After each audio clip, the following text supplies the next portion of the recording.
لو نفسك تبدأي عادة جديدة وكل مرة تحاولي بتحسي إنها تقيلة وصعبة، عندي ليكي فكرة بسيطة جدا هتسهل البداية عليك. قاعدة الدقيقتين بتقول أي عادة جديدة ابدأيها لمدة دقيقتين بس، مش نص ساعة ولا ساعة، دقيقتين وبس. ليه دقيقتين؟ لأن الهدف الحقيقي في أول خطوة مش الإنجاز، الهدف إنك تتغلبي على المقاومة اللي جواكي. أصعب لحظة في أي عادة هي لحظة البدء، وبعدها كل حاجة بتبقى أسهل. تعالي نشوف أمثلة بسيطة. عايزة تقري؟ افتحي الكتاب واقري صفحة واحدة بس. عايزة تتمرني؟ اعملي حركة خفيفة لمدة دقيقتين. عايزة تذاكري؟ ذاكري 120 ثانية بس، حتى لو سطرين.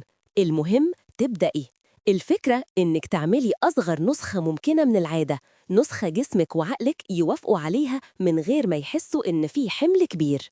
ومع الوقت هتلاقي نفسك بتزودي طبيعي من غير ما تضغطي نفسك، لأن كل مرة بتبدأي بتكسري الحاجز اللي كان منعك. جربي قاعدة الدقيقتين النهاردة وابدأي بحاجة صغيرة جدا وشوفي قد إيه هتفرق في يومك. دي كانت فكرة ذكية يومية، خليك أذكى كل يوم.